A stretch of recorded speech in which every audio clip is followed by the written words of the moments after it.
Hello students, this is your tax educator CA Manisha Tejwani Kabra signing on from this particular site. Hoping कि आप सब बहुत बहुत बहुत बढ़िया हैं एंड बहुत जोरों शोरों से अपनी तैयारी कर रहे हैं. So in this last minute ma'am we are really confused. इस बार कुछ अमेंडमेंट का तो समझ ही नहीं आ रहा है. What is supposed to be done? तो आप लोगों के लिए खुशखबरी है बेटा. When we are talking about GST, जहां पे भर भर के अमेंडमेंट्स देखने को मिलते हैं, January 26 is coming out as a lucky attempt जहां पर आपके जीएसटी में there are absolutely no amendments. तो मैम इनकम टैक्स में क्या, इनकम टैक्स में मतलब जीएसटी में नहीं है बट क्या इनकम टैक्स में अमेंडमेंट्स हैं? तो मैं आपको बता देती हूँ, हाँ इनकम टैक्स में अमेंडमेंट्स हैं जो हमें हमारे स्टैट्यूटरी अपडेट द्वारा आईसीआई ने अपडेट किए हैं और वही स्टैट्यूटरी अपडेट आप स्क्रीन पर देख पा रहे होंगे. अमेंडमेंट्स दरअसल बहुत ही छोटा सा है, कोई मेजर अमेंडमेंट नहीं है. मैम बता भी दो क्या अमेंडमेंट है. हमने कैपिटल गेन चैप्टर में एक पर्टिकुलर सेक्शन पढ़ा था and that particular section was section 54 EC. Right now 54 EC का एग्जेम्पशन थोड़ा सा मैं आपको रिकॉल करवा देती हूँ. 54 ईसी में हमने क्या पढ़ा था, अगर आपने कोई लॉन्ग टर्म एसेट जो आपका इमूवेबल प्रॉपर्टी था ट्रांसफर करा है जिसपे आपको लॉन्ग टर्म कैपिटल गेन हुआ है, इस कैपिटल गेन पे एग्जेम्पशन क्लेम करने के लिए आप इन्वेस्ट करते हैं इन स्पेसिफाइड बॉन्ड्स. ठीक है, 5 years वाले रिडीमेबल बॉन्ड्स थे NHAI, RECL, power finance corporation limited, Indian railway finance corporation limited which is to be invested within a period of 6 months from the date of transfer, जहां पे maximum exemption आपको 50 lakh rupees का मिलता था.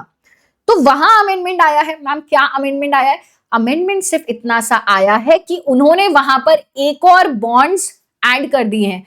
RECL, NHAI, power finance corporation limited, Indian railway finance corporation limited के साथ साथ अब आपको बॉन्ड्स इशूड बाय हुड को इसको भी कंसिडर करना है. बहुत ही छोटा सा अमेंडमेंट है. देखो section 54 EC provides N exemption in respect of capital gain arising from transfer of long term capital asset जो कि इमूवेबल प्रॉपर्टी था, दैट इज लैंड या बिल्डिंग या बोथ. और इस कैपिटल गेन को एग्जेम्पशन क्लेम करने के लिए आपको 6 महीने के अंदर अंदर long term capital long term capital gain पे एग्जेम्पशन क्लेम करने के लिए 6 months में आपको इसको इन्वेस्ट करना पड़ता था. कहां इन्वेस्ट करते थे ये भी पढ़ा था. NHAI, RECL, power finance corporation limited, Indian railway finance corporation limited.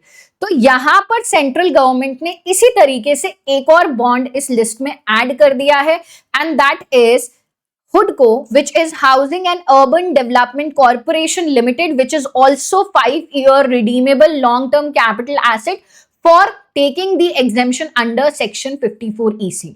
अच्छा, यहां पर मैक्सिमम इन्वेस्टमेंट जो आपको इन बॉन्ड्स पर जिन पे एग्जेम्पशन मिलेगी that is basically can not exceed 50 lakh rupees, that is same. Right तो इसमें कोई दूसरा चेंज नहीं है.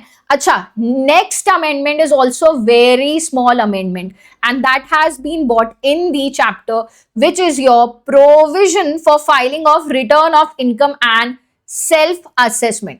Provision for filing of your return of income and self assessment. अब क्या है, देखो हमने ना एक पर्टिकुलर एरिया पढ़ा था जहां पे हमने देखा था कि अगर आप कभी भी परमानेंट अकाउंट नंबर के लिए अलॉट कर रहे हो तो हमने एक सेक्शन की रिक्वायरमेंट पढ़ी थी जो था सेक्शन 139AA. जो भी पर्सन एलिजिबल है आधार ऑब्टेन करने के लिए तो उसको अपना आधार नंबर कोट करना होता था जब भी वो परमानेंट अकाउंट नंबर के लिए अप्लाई करेगा या जब भी वो अपना रिटर्न ऑफ इनकम फाइल करेगा. अगर किसी के पास आधार नंबर नहीं है पर उसने आधार के लिए अप्लाई कर रखा है और उसके पास आधार का एनरोलमेंट आईडी है, तो क्या पैन के लिए अप्लाई करते वक्त वो आधार का एनरोलमेंट आईडी अपलोड कर सकता है? जी हाँ कर सकता है. ये हमें ऑलरेडी हमने ये चीज पढ़ ली है कि आप अपलोड कर सकते हो. परमानेंट अकाउंट नंबर के एप्लीकेशन के लिए you can coat your enrolment ID. ठीक है, क्योंकि आपके पास तब आधार नंबर नहीं है. बट अब यहाँ पे अमेंडमेंट ये लाया गया है कि 1 अक्टूबर 2024 से जो आधार एनरोलमेंट आईडी कोट करने का ऑप्शन है वो डिसकंटिन्यू कर दिया है. तो मैम फिर अब क्या करेंगे? अब जब हम परमानेंट अकाउंट नंबर के लिए अप्लाई करेंगे फिर क्या करेंगे? अब आपको आधार नंबर ही इंटीमेट करना पड़ेगा टू द प्रिस्क्राइब्ड अथॉरिटी. मतलब मैम पहले एनरोलमेंट आईडी भी दे दिया करते थे जब तक आधार अलॉट नहीं होता है to get our permanent account number or at the time of applying for permanent account number but now from 1 October 2024 ये डिसकंटिन्यू कर दिया गया है। तो अब जब भी आप अप्लाई करोगे for the permanent account number, आपको आधार नंबर कोट करना पड़ेगा। बट अमेंडमेंट क्या है मैम? अमेंडमेंट ये है, जिन जिन लोगों को 1 अक्टूबर 2024 से पहले, that means a person who has been allotted permanent account number on the basis of Aadhaar enrollment ID before 1st October 2024 को कट ऑफ डेट मान लिया। ये बोल रहे हैं इससे पहले जिन जिन लोगों को आधार एनरोलमेंट आईडी के बेसिस पे, आधार एनरोलमेंट आईडी के बेसिस पे, भाई 1 अक्टूबर के बाद तो एनरोलमेंट आईडी यूज ही नहीं कर सकते, तो उससे पहले जिन जिनको आधार एनरोलमेंट आईडी के बेसिस पे परमानेंट अकाउंट नंबर जो है अलॉट कर दिए गए थे, अब आपको बेटा एक एडिशनल रिक्वायरमेंट करनी पड़ेगी कि जब आपके पास परमानेंट अकाउंट नंबर आ जाता है, ठीक है भाई, एप्लीकेशन परमानेंट अकाउंट नंबर के लिए करी थी, पैन तो मिल गया, आधार भी एनरोलमेंट आईडी के बाद आधार आ जाता है, तो अब आप क्या करेंगे? सेंट्रल गवर्नमेंट ने नोटिफिकेशन द्वारा हमें नोटिफाइड करा है कि हर वो इंसान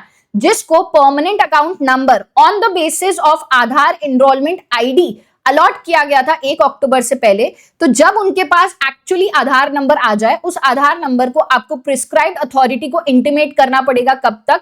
ऑन और बिफोर 31 दिसंबर और सच एज डेट में बी स्पेसिफाइड बाय CBDT। कुछ नहीं है, बहुत ही छोटे से 2 अमेंडमेंट है। 54 EC में एग्जेम्पशन क्लेम करने के लिए एक और bonds issued by Hudco list में ऐड कर दिया गया है। एंड दूसरा कि अब 1 अक्टूबर 2024 से आप आधार एनरोलमेंट आईडी के बेसिस पे परमानेंट अकाउंट नंबर के लिए अप्लाई नहीं कर सकते। इससे पहले जिनके लिए भी अप्लाई कर दिया है, अब जब भी आधार आ जाए, कैसे भी 31 दिसंबर 2025 से पहले आप अपना एक्चुअल आधार नंबर कोड कर देना। कौन लोग? जिनको 1 अक्टूबर से